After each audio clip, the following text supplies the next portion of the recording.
गोकुळ सोबत गोकुल. मौजे सनवाड ग्रामपंचायतीनं खाजगी मिळकतीवर परस्पर मूळ मालकाचं नाव डावलून दुसऱ्याचं नाव लावलं आणि जे घरकुल जागेवरच नाही त्या जागेला त्यांनी मंजुरी दिली असे बोगस प्रकरण झाल्यामुळं या प्रकाराची चौकशी करा म्हणून बरीच वर्षे झाली प्रयत्न करत असताना सुद्धा कुणी दखल घेतलेली नाही. म्हणावे तशी दखल घेतलेली नाही, कारवाई झाली नाही. जिल्हा परिषदला 2 एप्रिल 2025 रोजी या संबंधात उपोषण करताना एक पत्र पाठवलेलं होतं की याबद्दल कारवाई करा, नाहीतर आम्ही 15 मेपासून आपल्या कार्यालयाचं उपोषण बसणार आहे असं सांगितलेलं होतं.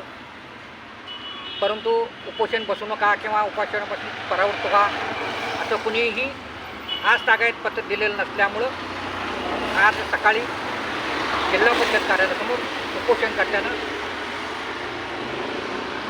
गटविकास अधिकारी, पंचायत समिती शिरोळ आणि ग्रामपंचायतीवर कारवाई व्हावी यासाठी आज उपोषण सुरू केले. सदर उपोषण प्रसंगी आम्ही त्यांना प्रत्यक्ष भेटून याबाबतची माहिती घेतली आणि त्यांच्या उपोषणाला आम्ही पाठिंबा दिला. शासनानं जर जिल्हा परिषदनं या प्रकरणाची जर गंभीर जपून जर कारवाई जर केली नाही तर जिल्हाधिकारी कार्यालयासमोर आम्ही पुढच्या महिन्यामध्ये आत्मदहन किंवा प्राणांतिक उपोषण सुरू करणार आहोत आणि आमचं राजाराम कोळी यांना फुल्ल पाठिंबा आहे.